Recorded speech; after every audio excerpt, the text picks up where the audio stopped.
There we go. Second last section of this wonderful course, and I'm very glad that finally we are ending our scenario of teaching and learning phase. But I hope you have learned quite a lot of new things to this course. So in this module, we are going to briefly revise the three security elements: confidentiality, integrity, availability, and we are also going to see the types of these elements.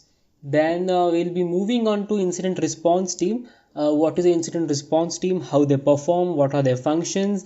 And what are the phases of a incident response team? Then we will see different security laws which are currently being followed in countries throughout the world. For example, China, France, India, United States, and finally we end our section with security audits. So why security audits are important in this world, how a security audit is being carried out through an organization, what are the types of security audits. It's going to be a lot of fun in this section. It's all going to be informative section. Please make notes if you want, and all the best for this. Let us begin with the second last module of this course.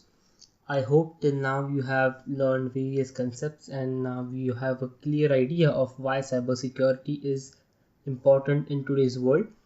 So beginning with this module, we'll again revise the key security elements of confidentiality, integrity, availability, authentication and access control, as well as non-repudiation, which we have already studied, which we already learned in the previous modules. But in this module, we will learn them in detail. So let us begin with confidentiality. Now, what is confidentiality? Confidentiality is the security principle that controls access to information. It is designed to ensure the wrong people cannot gain access to sensitive information while ensuring that the right people can access it. The protection of data from unauthorized disclosure is the basic meaning of what confidentiality means. With respect to the content of data transmission, several levels of protection can be identified. The broadcast service protects all user data transmitted between two users over a period of time. For example, when a TCP connection is set up between two systems, this broad protection prevents the release of any user data transmitted over the TCP connection. Narrower forms of this service can also be defined, including the protection of a single message or even specific fields within a message. Access to information must be restricted only to those who are authorized to view the required data. For example, your credit card details or your bank details are restricted to be accessed by only you.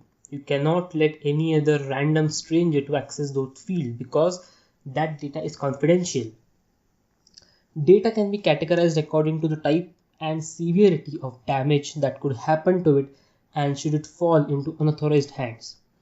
According to these categories, strict measures can be then implemented. An example of a method used to ensure confidentiality is the use of data encryption. Two-factor authentication is now becoming the norm for authenticating users to access sensitive data, while other user IDs and passwords should be considered standard practice. A great example of two-factor authentication is Gmail, wherein first you enter your password and then it sends a message on your PC asking whether you are the only one who is accessing the email. So you can verify in two ways that you are the only person who is accessing your emails. There are four main categories of confidentiality, which is connection confidentiality, which means the protection of all user data on a secure connection while you are establishing a connection with the server. The connectionless identity confidentiality, which means the protection of all user data in a single data block. Then selective field confidentiality and traffic flow confidentiality. The confidentiality of selected fields within the user data on a connection or a single data block, which means certain fields on a particular form or data are need to be confidential. Then the traffic flow of confidentiality, that means the protection of the information that might be derived from the observation of traffic flows. For example, now if you're transmitting your age from your over a network, and if Trudy or some other intruder observes your age on the traffic, then he or she can determine your birth year. So that is basically traffic for confidentiality. Whatever you pass throughout your web or throughout the network, that needs to be confidential. In the next lecture, we will see what is meant by integrity, and in the upcoming lectures, we'll explore all other security elements. In the last lecture, we saw about confidentiality, and in this lecture, we will discuss what is integrity and why integrity plays an important role in the security triad. So, what is integrity? The assurance that data received are exactly sent by an authorized entity.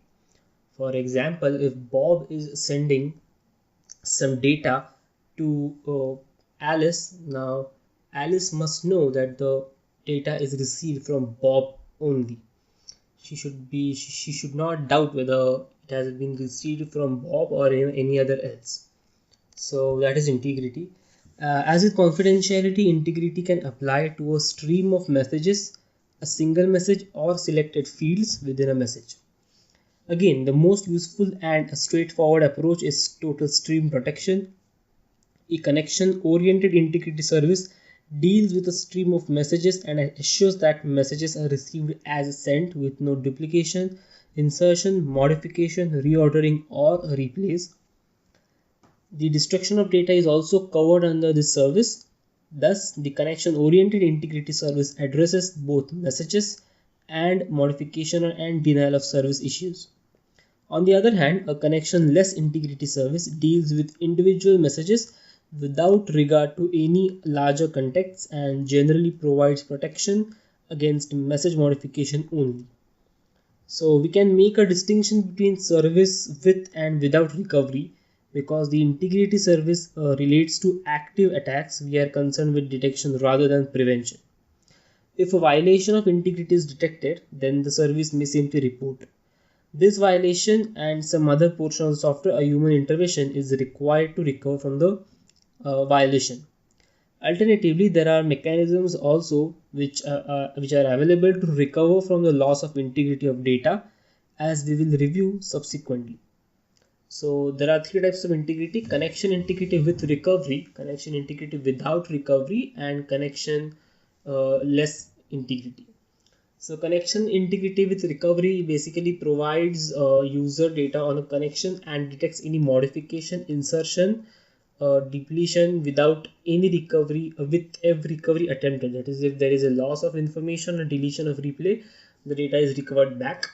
Exactly the same cases happen with connection integrity. It provides everything with respect to modification, insertion, deletion, or replay, but provides only detection without recovery. That is, it detects that something has changed, but it does not provide the original data back.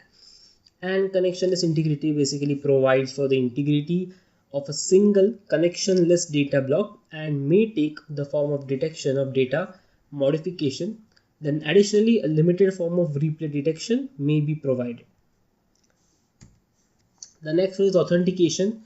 Authentication is basically the assurance that the communicating entity is one that it claims to be. So if Bob is talking to Alice, Alice must know that only Bob is talking to her, right?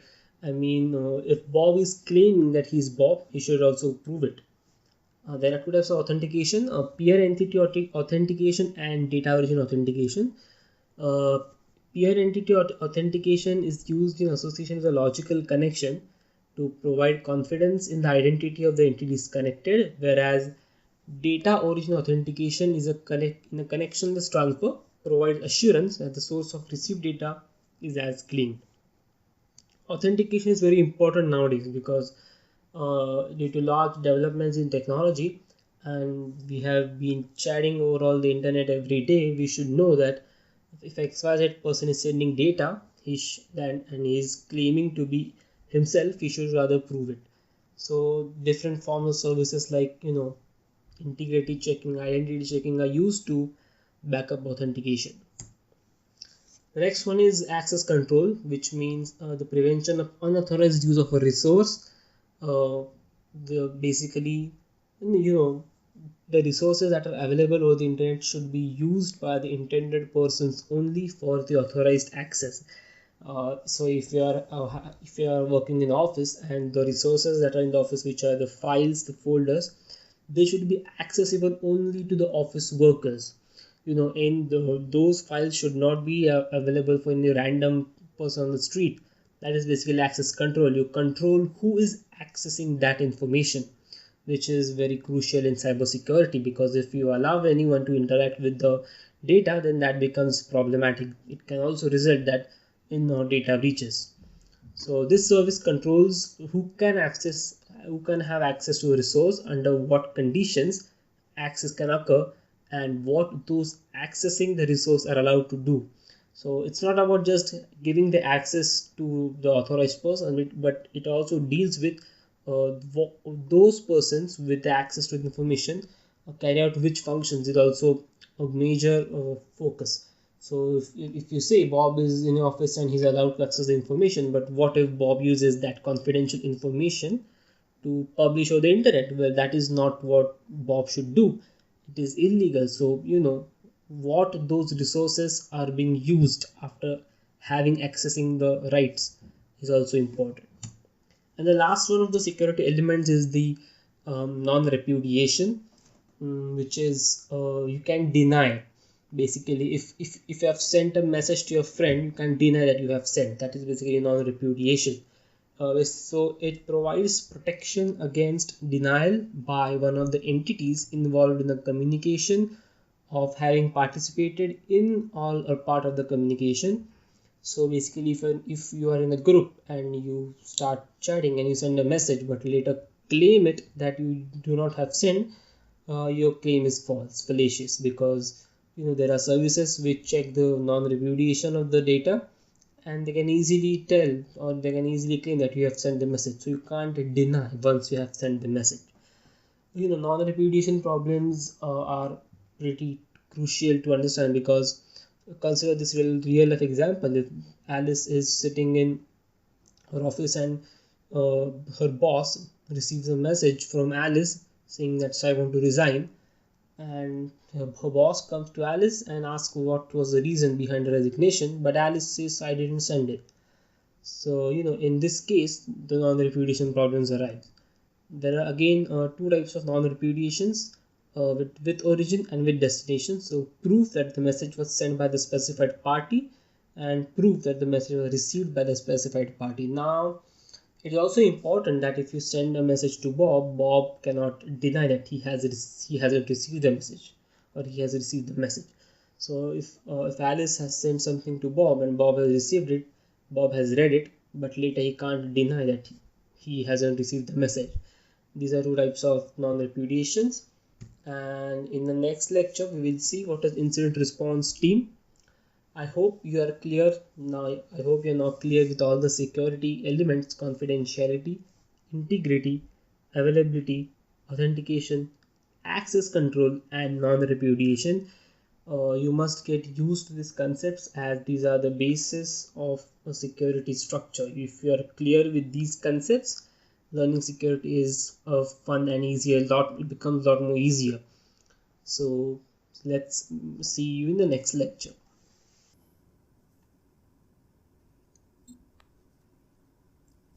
In this video, I am going to cover the incident response team. So, who is the incident response team? According to the SANS Institute, the company should look to their computer response team to lead incident response efforts. This team is comprised of experts from upper level management, IT, information security, IT auditors when available, as well as many physical security staff that can aid when an incident includes direct contact to company systems. Incident response should also be supported by HR, legal, and the communications department. Incident response is an organized approach to addressing and managing the aftermath of a security breach or cyber attack, also known as an IT incident, computer incident, or security incident. The goal is to handle the situation in a way that limits damage and reduces recovery time and costs. Any incident that is not properly contained and handled can and usually will escalate into bigger problem that can ultimately lead to damaging data breach or system collapse. Responding to an incident quickly will help an organization minimize losses, mitigate exploiter vulnerabilities, restore services and processes, restore confidence, and reduce the risks that future incidents pose. An incident response plan can benefit an enterprise by outlining how to minimize the duration of and damage from data breaches, denial of service, distributed denial of service attacks, network intrusions, virus, worms or malware outbreaks, or even insider threats. Without an incident response plan in place, an organization may not detect the attack, or it may not follow best practices to contain the threat, comply with legislative directives, and recover from a breach that has been detected. To be effective, the plan should identify and describe the roles and responsibilities of the incident response team members who are responsible for testing the plan on a regular basis and putting it into action when required. The plan should also specify the tools, technologies, and physical resources that must be in place to recover the breached information. The incident response policy should be embedded in the hearts and minds of incident response team via regular drills, practices, and repetition, that is particularly including creating a wargaming exercises. A cybersecurity incident response plan is one of the best forms of protections on an organization having a cybersecurity attack. Given that cybersecurity attacks can happen literally to any organization, a cybersecurity incident response plan is a great way to defend against such attacks and secure the organization's vital data. The need to protect data in an organization can never be overemphasized.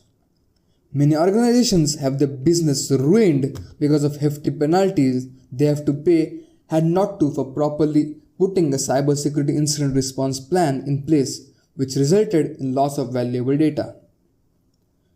Some of the high-profile cybersecurity incident response plan failure cases that come to mind are no less reputable than a company Adobe Systems Incorporated, which discovered in October 2013 that hackers had impregnated their network systems during regular monitoring of its security check. Another company target was the victim of a security breach that is estimated to have affected nearly a third of an entire American population by NBCnews.com. Yet another infamous case is the retelling measure TJX Corporation, which lost millions from breach of information of their customers' credit card and debit cards over nearly a year and a half. The next is the team members involved in the incident response team. The first is the team leader. The team leader drives and coordinates all incident response team activity and keeps the team focused on minimizing damage and recovering quickly. The next is the lead investigator. Collects and analyzes all evidence, determines root cause, directs the other security analyst, and implements the rapid system and service recovery. The next is communications lead. Leads the efforts on messaging and communications for all audience inside and outside the company. Documentation and timeline lead. Documents all team activities, especially investigation, discovery, and recovery tasks, and develops reliable timeline for each stage of the incident. Last one is the HR or legal representation. Just as you would guess, since an incident may or may not develop into criminal charges, it's essential to have legal and HR guidance and participation. In the next video, I'm going to cover the elements of cybersecurity incident response plan. In this video, I'm going to cover 6 phases of incident response process. A cybersecurity incident response plan has to be built into all the aspects of security. It should first of all be preventive in nature, meaning it should be able to detect and ward off an attack before it happens. A second is to have firewall that prevents data from being stolen even when the first layer is breached. A tested way of doing this is to have access controls. A sound cybersecurity incident response plan has strict access controls which don't permit any unauthorized entry into any of the records. Only designated personnel should be granted access to data, and their access should be monitored by password. More importantly, a cybersecurity incident response plan should record all the entries made into the data network system with all the details such as who made the access and when, what work was done during each access, for how much time the access was given. In this, the first phase is the preparation phase. This phase will be the workhorse of your incident response planning, and in the end, the most crucial phase to protect your business. Part of this phase includes ensure your employees are properly trained regarding the incident response roles and responsibilities in the event of data breach. Develop incident response drill scenarios and regularly conduct mock data breaches to evaluate your incident response plan. Ensure that all aspects of your incident response plan, that is training, execution, hardware and software resources, are approved and funded in advance. Your response plan should be well documented, thoroughly explaining everyone's roles and responsibilities. Then the plan must be tested in order to assure that your employees will perform as they were trained. The more prepared your employees are, the less likely they will do critical mistakes. The second phase is the identification. This is the process where you determine whether you have been breached. A breach or incident could originate from many different areas. We have to know how much this breach has affected our system. The next is the containment phase. When a breach is first discovered, your initial instinct may be to securely delete everything so you get rid of it. However, that will likely hurt you in long run since you will be destroying valuable evidence that you need to determine where the breach started and devise a plan to prevent it from happening again. Instead, contain the breach so it doesn't spread and cause further damage to your business. If you can, disconnect affected devices from the internet. Have short-term and long-term containment strategies ready. It's also good to have a redundant system backup to help restore business operations. That way, any compromised data isn't lost forever. This is also a good time to update and patch your systems, review your remote access protocols, and change all user and administrative access credentials and harden all passwords. The next is the eradication phase. Once you have contained the issue, you need to find and eliminate the root cause of the breach. This means all malware should be securely removed, systems should be again hardened and patched, and updates should be applied. Whether you do this or hire a third party, you need to be thorough. If any trace of malware or security issues remains in your system, you may still be losing valuable data and your liability could increase. The next is recovery. This is a process of restoring and returning affected systems and devices back into your business environment. During this time, it's important to get your systems and business operations up and running again with the fear of another breach. The last one is the lessons learned. Once the investigation is complete, hold an after-action meeting with all the incident response team members and discuss what you have learned from the data breach. This is where you will analyze and document everything about the breach. Determine what worked well in a response plan and where there were some holes. Lessons learned from both mock and real incidents will help strengthen your system against the future attacks. Well, no one wants to go through a data breach, but it's essential to plan for one. Prepare for it, know what to do when it happens, and learn all that you can do afterwards an incident. In this video, I am going to cover important cybersecurity laws of some of the leading nations of the world. The first one is Information Technology Act 2000 India. It is the act of the Indian Parliament number 21 of 2000 notified on 17th October 2000 dealing with cybercrime and electronic commerce. It is based on the Universal Model Law on International Commercial Arbitration recommended by the General Assembly of United Nations by a resolution dated 30 January 1997. The original Act contained 94 sections divided into 13 chapters and 4 schedules. If a crime involves a computer or network located in India, persons of other nationalities can also be indicted under the law. It prescribes penalties, provides a legal framework for electronic governance by giving recognition to electronic records and digital signatures. List of offences and corresponding penalties are mentioned in the Indian Penal Code from 65 to 71. The next is the National Strategy to Secure Cyberspace, USA. The National Strategy to Secure Cyberspace was drafted by the Department of Homeland Security in reaction to the September 11, 2011 terrorist attacks. It offers suggestions, not mandates, to business, academic, and individual users of cyberspace to secure computer systems and networks. The National Strategy to Secure Cyberspace identifies 3 strategic objectives. The first one, prevent cyber attacks against America's critical infrastructures. Second, reduce national vulnerability to cyber attacks. The third one, minimize damage and recovery time from cyber attacks that do not occur. The national strategy encourages companies to regularly review the technology, security plans, and individuals who use the internet to add firewalls and antivirus softwares to their systems. The next one is the French National Digital Security Strategy.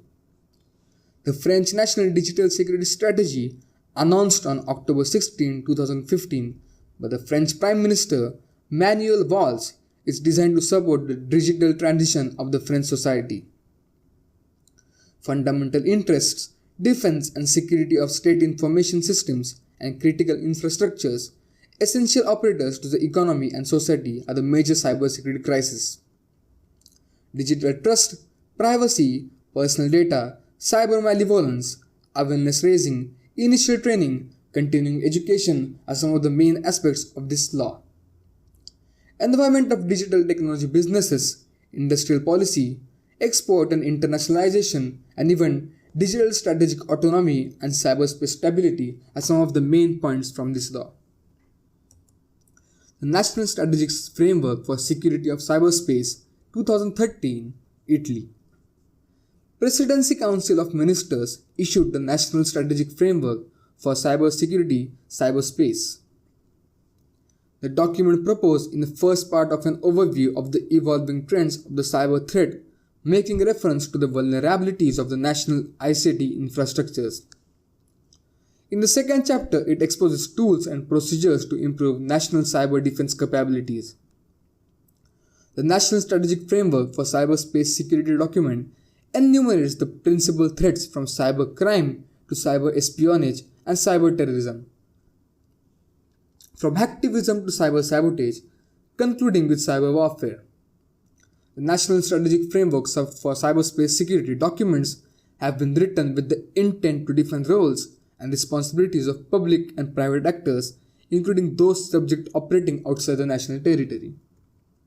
The last one is the National People's Congress Standing Committee decision concerning strengthening the network information protection in China.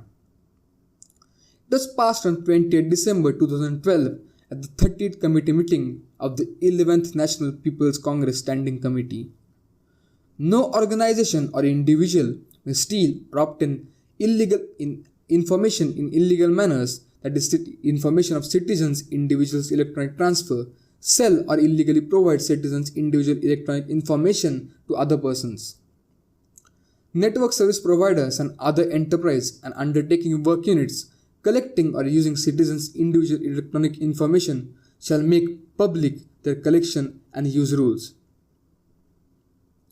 Network service providers, other enterprise and undertaking work unit and their staff must strictly preserve the secrecy of citizens. Basically, law is based on not letting one's identity to public. In this video, we are going to learn about security audits, why these audits are important, and how our audits perform. This part of the course is going to be a management side one, wherein how actually audits get perform, what actually a big organization does about its security concerns will be discussed. So let us begin with defining security audits. A security audit just checks whether the organization is following a set of standard security policies and procedures. Now it's a definition in simple language, but we are going to see in detail. Implementing effective cybersecurity involves a lot more than just applying the latest technology. Right, you need to enact appropriate supporting policies or processes and ensure that your staff are effectively trained to follow them. These factors taken together are what is related to a security management system. To install confidence and that your security management system is working as intended and providing the protection the business requires, a security audit can be performed.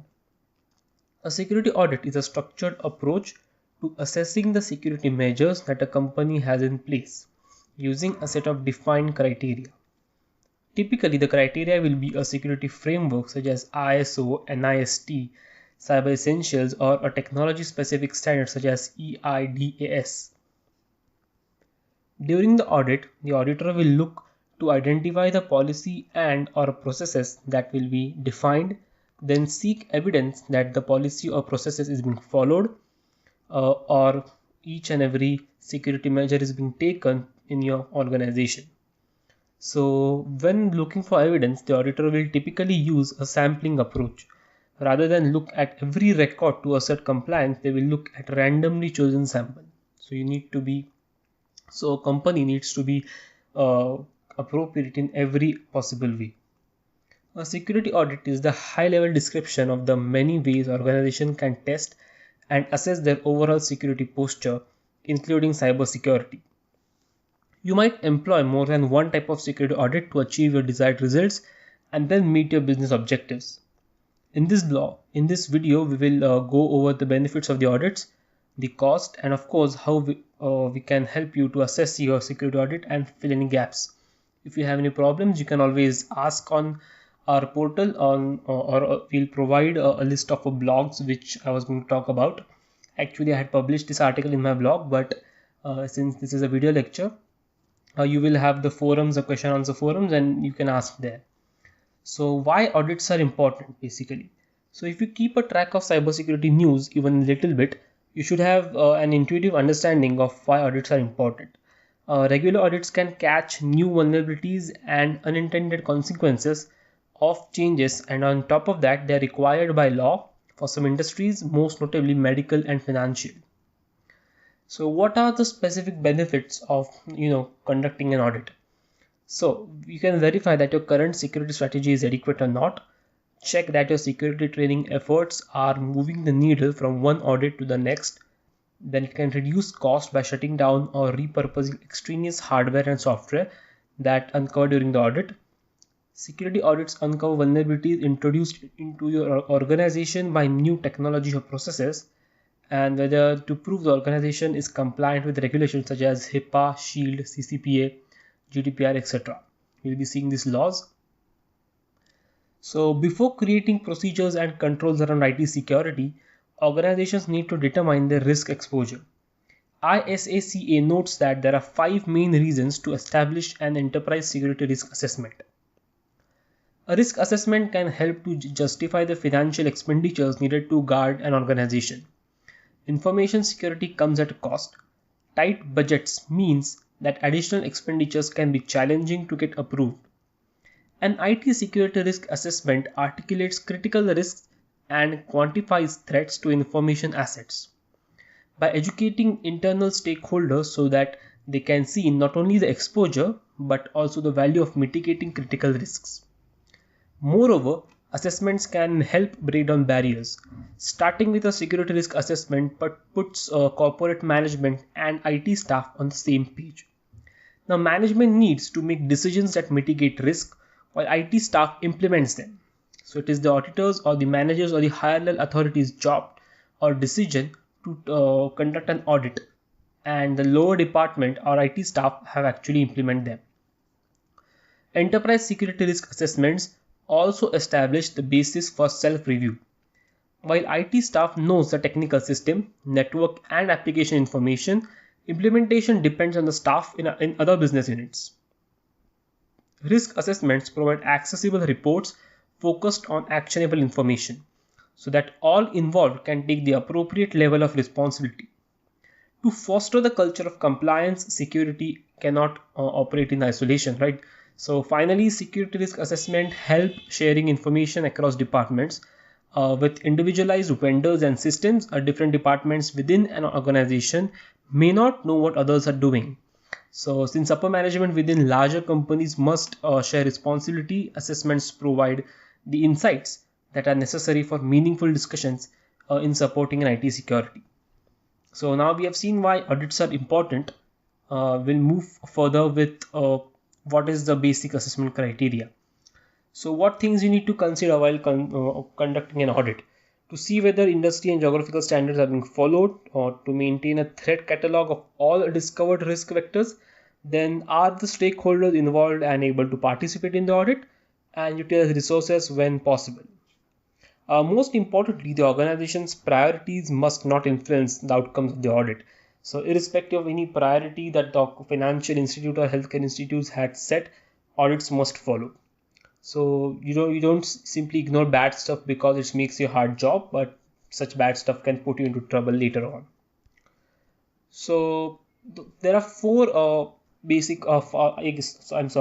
steps for an audit. We'll see in the next videos, but I'll just give the overview. So you have to prepare for the security audit.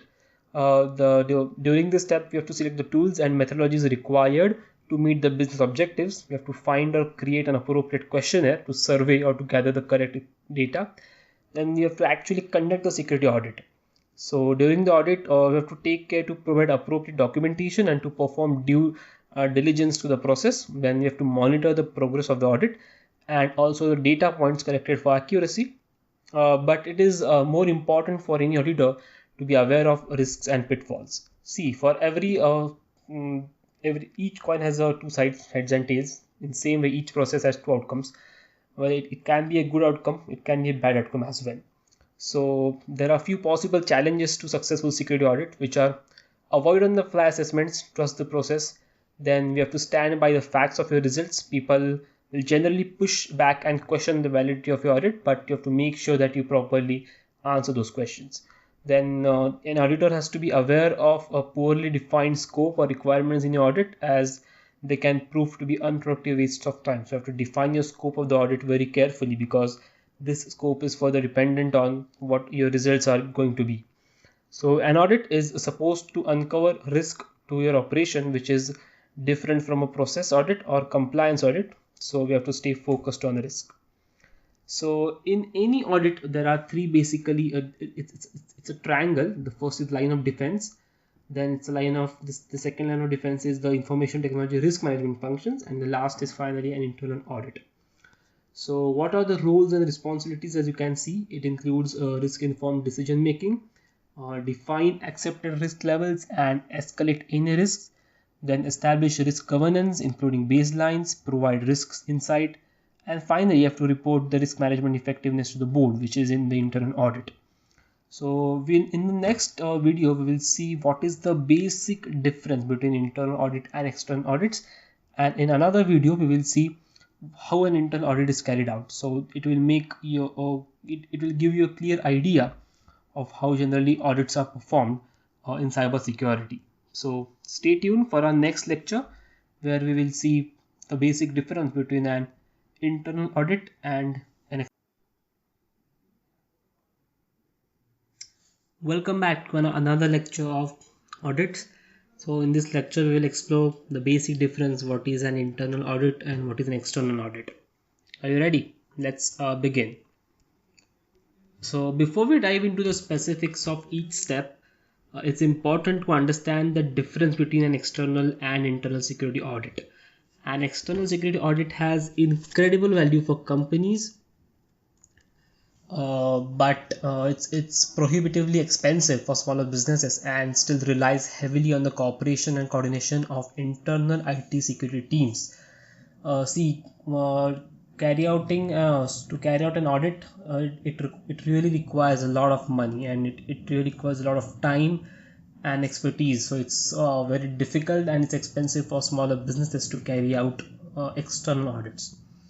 Still, there's a reason why larger organizations rely on external audits and why financial institutions are required to have external audits.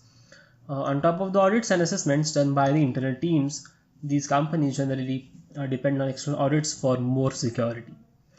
External audits are performed by a seasoned professionals who have all the appropriate tools and software to conduct a thorough audit, assuming they receive the prerequisite data and direction. Because they are conducted by people outside the business, it also ensures that no business unit is overlooked due to internal biases. So sometimes, when there is an internal audit, the company staff generally overlooks some of the few areas, because those areas in their favors or something. Any controversies can happen between an internal audit. But when you do an external audit, carry out an external audit, there is no biasing. The auditors just do their job.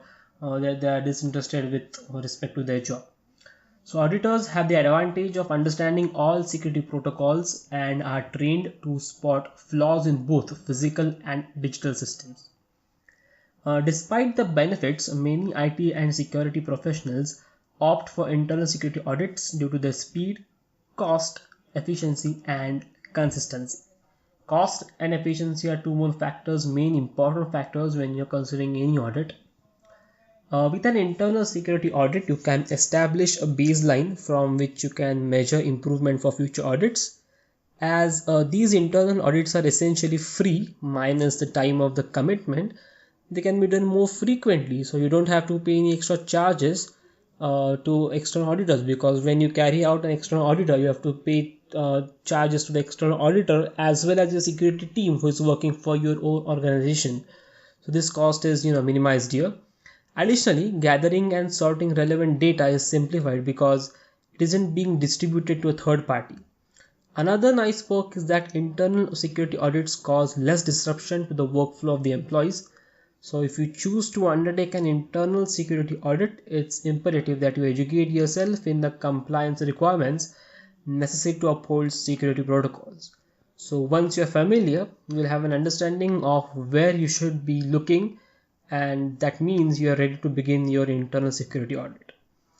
So many audit committees and boards have set an expectation for internal audit to understand and assess the organization's capabilities in managing the associated risk. So primary means to demonstrate and structure roles, responsibilities, and accountabilities for decision making is an example part of internal audit. In the next video, we will see how an internal audit is carried out. Please don't miss the next video. It is very important. Pay your full attention, as this is a major important part of our course, that how a security audit is performed, how an organization prevents its attack, and what are the steps in those.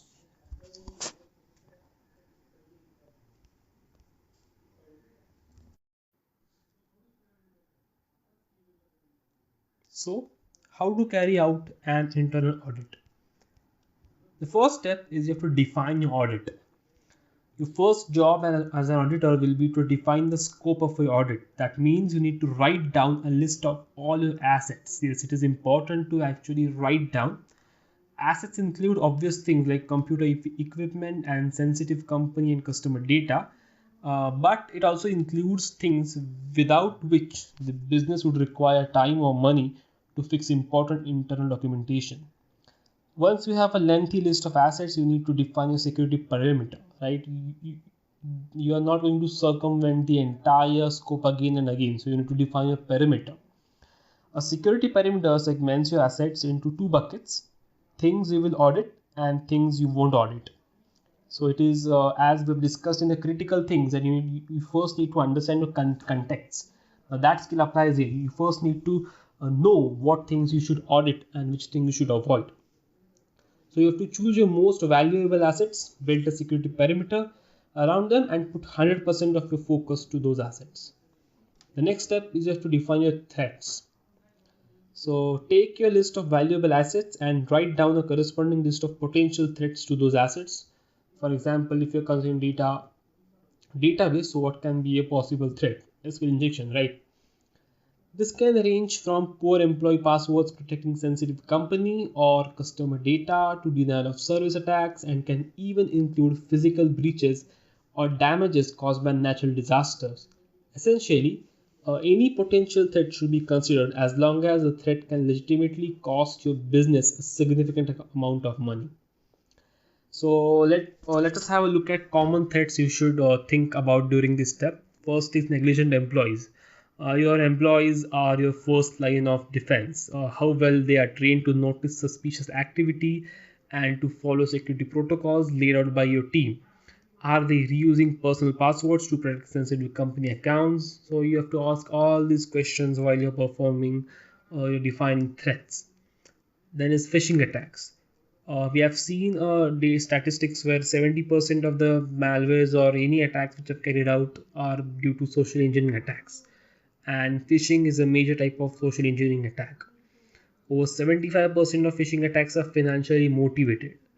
Then poor passwords behavior, leveraged in 81% of hacking related breaches.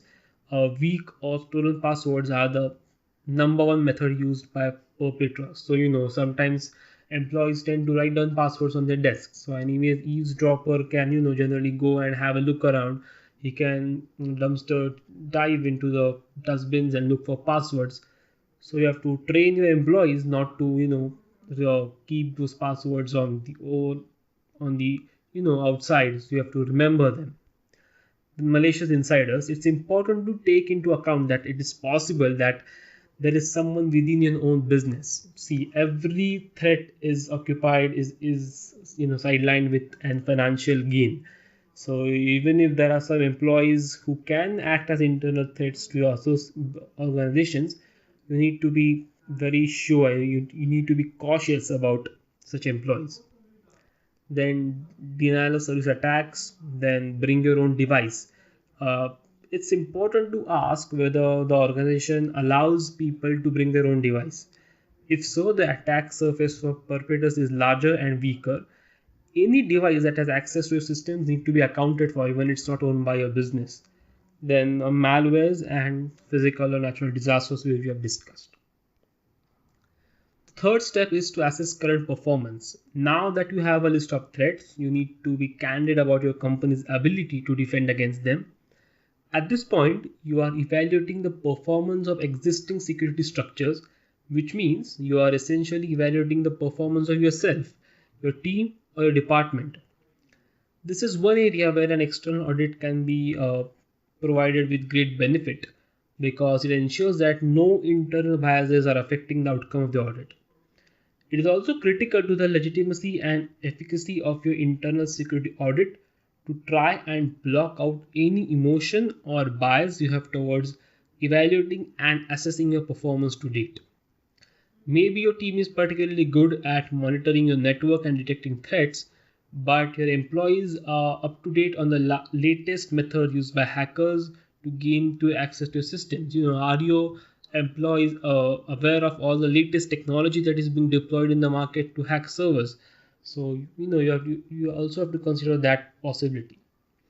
As a first line of defense, perhaps you should weigh threats against your employees more heavily than threats related to the network or detection. If threats your employees are the major access to your systems. The fourth step is prioritize, which is risk scoring. This may be the most important job you have done as an auditor. Like, how do you prioritize what is important? Take a list of threats and weigh the potential damage of a threat occurrence versus the chances that it actually can occur. For example, a natural disaster can't obviate a business, but if your assets exist in a place that has never been hit with a natural catastrophe, the risk score should be lowered accordingly. So don't forget to include the results of the current security performance assessment when scoring relevant threats. During threat assessment, it is important to take a step back and look at additional factors such as history of organization, current cybersecurity trends, then industry level trends and regulation and compliance. And the final one, which is important, is formulate security solutions. The final step of any internal security audit is straightforward. Take your prioritized list of threats, write it down your corresponding list of security improvements or best practices to negate them or eliminate them, this list is now your personal to-do list for the coming weeks and months. Yes, audits do not generally take place in a day or in a week. They are a continuing process. So here are a list of common security solutions for you to think about during this step. Employee education awareness, whether your employees are aware about the security trends, we have just discussed it. Then email protection. Phishing attacks are increasingly popular nowadays and they are increasingly becoming more difficult to identify. Once clicked, a phishing email gives a attacker a number of options to gain access to data via software installation. Spam filters help, but identifying emails as internal or external to your networks is also highly valuable. Then password safety and access management. Passwords are tricky because they need to be complex and unique to each account. Humans simply aren't wired to remember tens or hundreds of thousands of passwords, and thus they tend to either reuse them or store them in unprotected words, notepads, or they just post it on their desk. It's always, it's always easier to just look password in front of you and then type, right? So you need to educate your employees about password management. Then data backup. It's stunning how often companies forget this simple step. I'm always I do not have a kind of attraction towards people who don't back up their data regularly, because data is very important these days, and being a security engineer, I value my data. So it's always very important that you keep your data backed up every time. To be honest with you guys, I back up my data each and every week to be pretty very safe.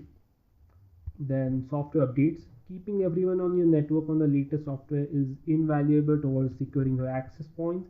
You can enforce software updates manually, or you can use a software like Duo to keep your sensitive accounts locked to employees whose software isn't up to date. So in this way, security audit, internal security audit is to be performed. Now let's move on to next, which is very simple, external audit. So as we have discussed, the audit purpose, external audit is audit performed by a third party on your organization because you don't have a valid security team, or you just don't want to perform an internal audit. So the external auditor uses a top-down approach to audit of IFCR to select the controls to test. A company's overall IT platform includes systems related data that not only address financial reporting needs but also operational and compliance needs. So the process performed is same, but in case of external audits, an external auditor visits an organization, and they perform. But the major advantage of external audit over internal audit is unbiasing, as we have discussed. So mostly large companies like Amazon, Google, they hire external auditors to audit their security system, which makes it even more easier to find out flaws in their security system. So till now we have seen what is audit, and I hope you have understood why audits are important, how is a particular audit carried out. So please share your experience through ratings, as your ratings are very valuable to us. We can alternatively manage our syllabus due to our students' enrollments and the reviews. So in the next lecture, you will see what is frameworks used in security industry. So all the best. In this video, we are going to see the different types of frameworks which are used in the security industry. So the first framework that we are going to see is the National Institute of Science and Technology Framework, which is NIST. The NIST Cybersecurity Framework provides a policy framework of computer security for private sector organizations in the United States. So the framework has been translated to many languages and is used by the governments of Japan and Israel and many others. It provides a high-level taxonomy of cybersecurity outcomes and a methodology to assess and manage those outcomes. The first version was published by the US NIST in 2014, originally aimed at operators of critical infrastructure. It is being used by a wide range of businesses and organizations and helps shift organizations to be proactive about risk management. In 2017, a draft version of the framework, version 1.1, was circulated for public comment. Version 1.1 was announced and made publicly available on April 16, 2018. The version 1.1 is still compatible with version 1.0. The changes include guidance on how to perform self-assessments, additional detail on supply chain risk management, guidance on how to interact with supply chain stakeholders, and encourages a vulnerability disclosure process. So it is used by almost 30% of the organizations throughout the world. Then this framework concentrates on cyber secure management, communication between internal and external environments, thus improving and updating security policies. So these are the 5 processes of cybersecurity framework of version 1.1. First being the identify. In identify, the main objective is to develop the organizational understanding to manage cybersecurity risk to systems, assets, data, and capabilities. The next is to protect. Develop and implement the appropriate safeguards to ensure delivery of critical infrastructural services. The next is detect. Develop and implement the appropriate activities to identify the occurrence of a cybersecurity event. Second last one, that is the fourth one, is respond. Develop and implement the appropriate activities to take action regarding a detected cybersecurity event. And the last one being recover. Develop and implement the appropriate activities to maintain plans for resilience and to restore any capabilities or services that were impaired due to a cybersecurity event. So this is the first framework that we have seen. In the next lecture, we will see the next framework, that is COBIT framework.